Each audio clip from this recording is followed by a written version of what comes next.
Hello, in our lesson today, let us discuss about the Compton scattering in 4-vector notation. Here an electron is at rest and a photon is hitting the electron. Electron is getting scattered at an angle phi and photon is getting scattered at an angle theta.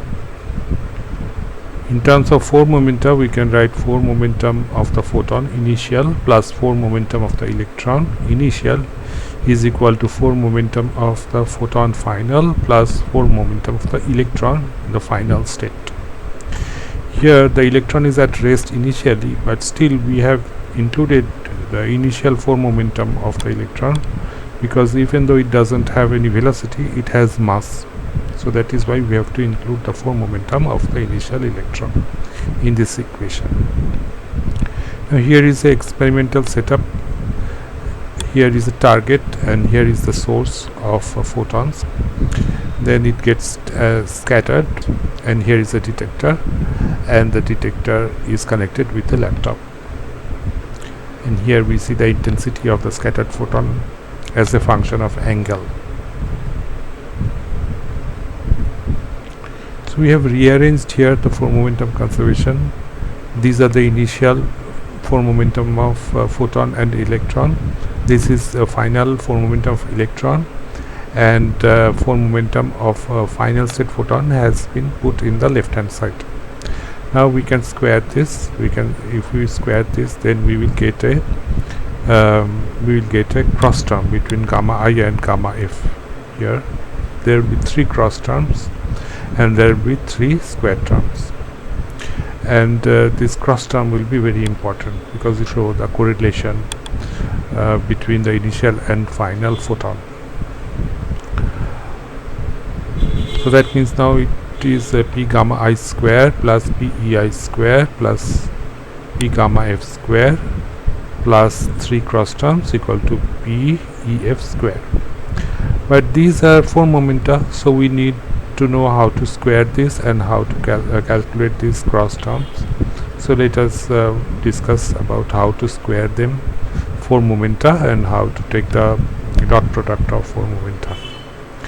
So we are going to see now that the square of electrons 4 momentum is proportional to its rest mass, which will cancel between both sides. And the photons 4 momentum square is 0. So what will remain is only the cross terms. So let us see how this happens, why the square terms disappear from this equation. So let's first look at the square of the norm of a 4 vector. General 4 vector is written as phi mu phi mu. So this is actually a signature metric, eta mu nu, signature metric of the space in which we are evaluating the dot product. Dot product here is being evaluated in a given space. So this is Einstein's convention, phi mu phi mu. But if you want, you can also work in the matrix form. Then one doesn't need the Einstein summation convention. And in Einstein summation convention, when we write v mu, this there is a implied sum, that is v mu implied sum is equal to v mu eta mu nu v nu. So we will use the matrices. So that means we can easily find it out. That means v mu, first let us write v mu. This is v0, v1, v2, v3, and then there is a signature metric, and then this v nu. So then if we multiply, then we get v0 square minus v1 square plus v2 square plus v3 square. And in Euclidean space, this signature metric will be 1 1 1 1, not 1 minus 1 minus 1 minus 1, but it will be 1 1 1 1. Then this will be plus. That means in Euclidean space we will have v0 square plus v1 square plus v2 square plus v3 square. But we are working in the Minkowski space, norm in the Minkowski space, because the 4 vectors are written in Minkowski space. So that is why our dot product is v0 square minus v1 square plus v2 square plus v3 square, that is within bracket. And these 4 vectors a0 a1 a2 a3 and b0 b1 b2 b3, and then if we take the dot product, we will get a0 b0 minus a1 b1 plus a2 b2 plus a3 b3 within bracket. So even here, if we used Euclidean metric 1 1 1 1, then we would have got a0 b0 plus a1 b1 plus a2 b2 plus a3 b3, but we are using the Minkowski metric, so that is why we got a0 b0 minus a1 b1 plus a2 b2 plus a3 b3. Now using this, we can find the 4 momentum square of electron. Now 4 momentum of electron is MEC 0 0 0, that is its square in this formula will be ME square C square. PEI square is ME square C square. And after collision, the electron has momentum, so that is BEF cos phi plus BEF sin phi, the 2 components, and the z direction there is no component of momentum. And the 0th component is the energy by C, that is EEF by C, that is the energy EEF of the electron in the final state. Then we can calculate the 4 momentum square using this, inserting in this formula 1 minus 1 minus 1, that is the signature metric. Then we get E square EF by C square from here and here, and from these 2 terms we get PEF square, because sin square phi plus cos square phi is 1, so that is why we get E square EF by C square minus P square EF.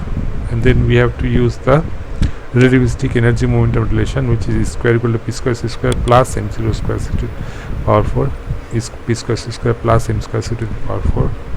Here it is not minus, this is a plus, so it's like this, it's a plus M square C to the power 4.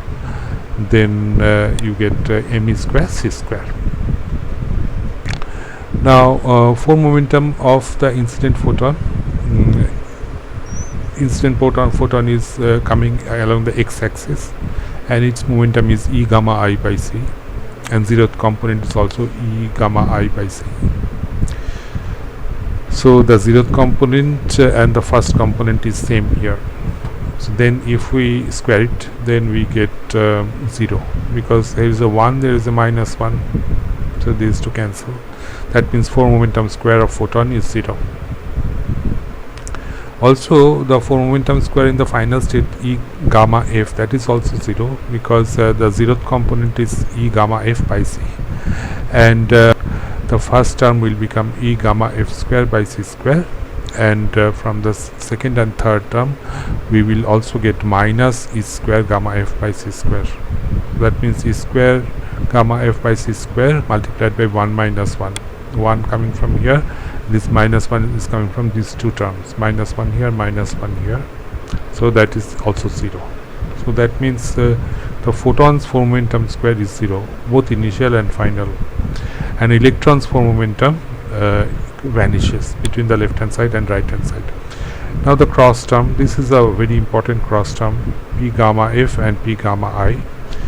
Gamma F is E gamma F by C, and P gamma I is E gamma I by C, and we calculate the cross term here, and it will be E gamma I E gamma F by C square into 1 minus cos theta. So this minus sign is coming because of the Minkowski metric.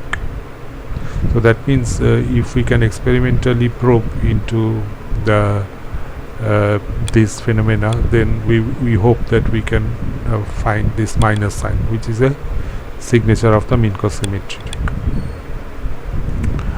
And remaining cross terms can be found easily.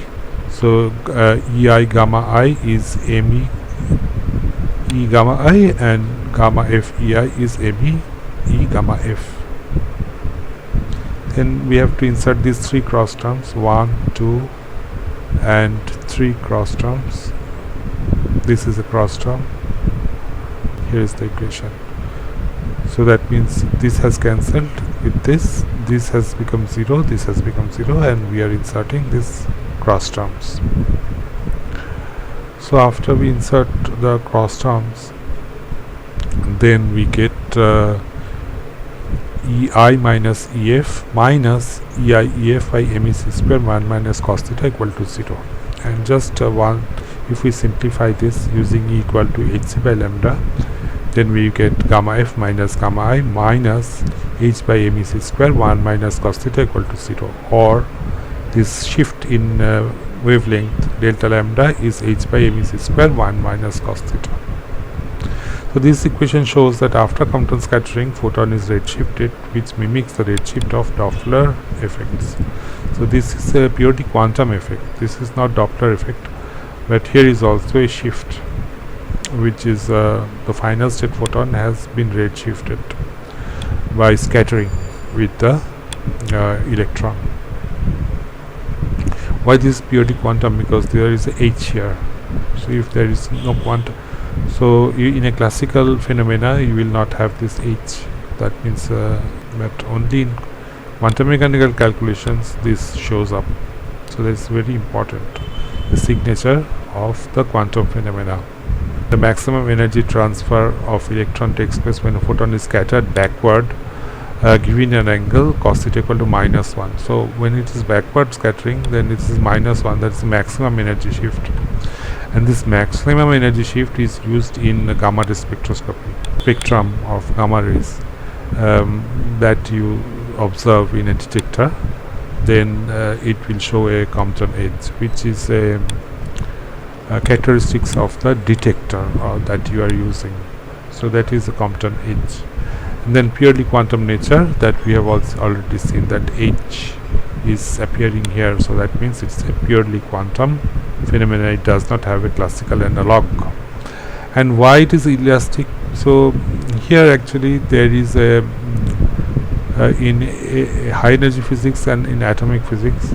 So in atomic physics it's called inelastic, but in high energy physics it's called elastic, because the incident photon loses energy in the lab frame, which and with centuries of practice we identified this with inelastic scattering, because it loses energy, even though in the center of mass frame the respective masses remaining the same, and no new species are created and kinetic energy is conserved. So this is an elastic collision. In the center of mass frame, if you see, then it is a elastic collision. In the lab frame, if you see, then it is inelastic scattering. So in HEP community it is called elastic scattering. Atomic and molecular physicists call it inelastic scattering. Can we observe Compton effect of visible light? For the visible region, the Compton wavelength is Compton shift is a very small effect, 0.001% effect. So it is almost invisible for the visible spectrum. But for X-rays, it is a 5% effect, because wavelength is 1 angstrom, and here the wavelength is 5000 angstrom. So delta lambda by lambda will be small if lambda is large.